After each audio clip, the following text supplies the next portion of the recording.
Indian secular ফ্রন্টের দ্বিতীয় পর্বের বিধানসভা ভিত্তিক পর্যবেক্ষকদের তালিকা আজকে আমরা ঘোষণা করছি। আজকে আমরা আমাদের পার্টির পক্ষ থেকে দ্বিতীয় পর্বের যে তালিকা ঘোষণা করছি,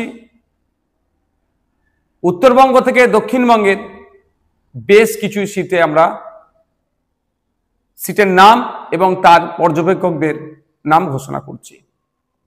শুরু করছি আমরা কুচবিহার জেলা দিয়ে। কুচবিহার জেলার মেখলিগঞ্জ বিধানসভার যিনাকে আমরা পর্যবেক্ষকের দায়িত্ব তুলে দিচ্ছি বাপ্পা সরকার মহাশয়। শীতলকুচি বিধানসভার ফারুক আবদুল্লাহ সাহেব, সিতাই বিধানসভার আব্দুল মাতিন সাহেব, নাটাবাড়ি বিধানসভার এনামুল হক সাহেব, রাজু ব্যাপারী সাহেব। তারপরে আমরা জলপাইগুড়ি জেলার ময়নাগুড়ি বিধানসভার শাহজাহান আলী সাহেব এবং জলপাইগুড়ি বিধানসভার বাপি সরকার মহাশয়ের হাতে আমরা অবজারভারের দায়িত্ব তুলে দিচ্ছি।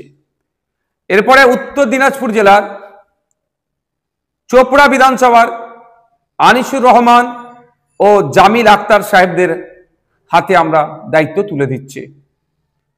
দক্ষিণ দিনাজপুর জেলার কুশমন্ডি বিধানসভার হায়দার আলী সাহেব ও আফতাবউদ্দিন আহমেদ সাহেবের হাতে আমরা দায়িত্ব তুলে দিচ্ছি। এরপর আমরা মালদা জেলায় আসছি।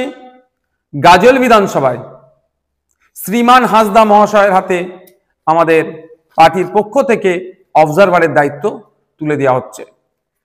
মুর্শিদাবাদ জেলায় শামশেরগঞ্জ বিধানসভায় ইসলাম শেখ ও মইদুল ইসলাম, রঘুনাথগঞ্জ বিধানসভায় রবিউল শেখ, সাবিনা খাতুন, নদিয়া জেলার কালীগঞ্জ বিধানসভায় আব্বাস মন্ডল, উত্তর চব্বিশ পরগনার রাজারহাট নিউটাউন বিধানসভায় প্রিয়াঙ্কা বর্মন, বসিরহাট দক্ষিণ বিধানসভায় রজব আলী মোল্লা, কুতুবুদ্দিন মন্ডল।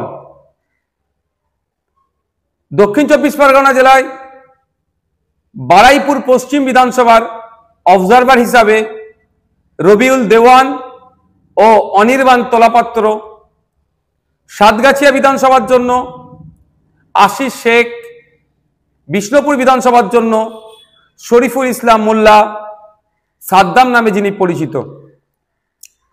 হুগলি জেলার শ্রীরামপুর বিধানসভায় আইনজীবী শেখ সালাউদ্দিন, সিঙ্গুর বিধানসভার অনিমেষ সাঁতরা, মোহাম্মদ আবুল হাসান গায়েন।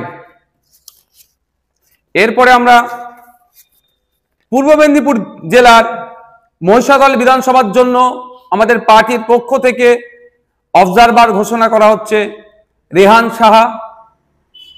পশ্চিম মেদিনীপুর জেলার পিংলা বিধানসভায় শেখ কুতুবুদ্দিন এবং মেদিনীপুর বিধানসভায় নাজিম খান। আজকের তথা দ্বিতীয় পর্বের শেষ অবজারভার আমরা পূর্ব বর্ধমান জেলার পূর্বস্থলী দক্ষিণ বিধানসভার জন্য কাজী মিরাজ হোসেন সাহেবকে আমরা দায়িত্ব তুলে দিচ্ছি।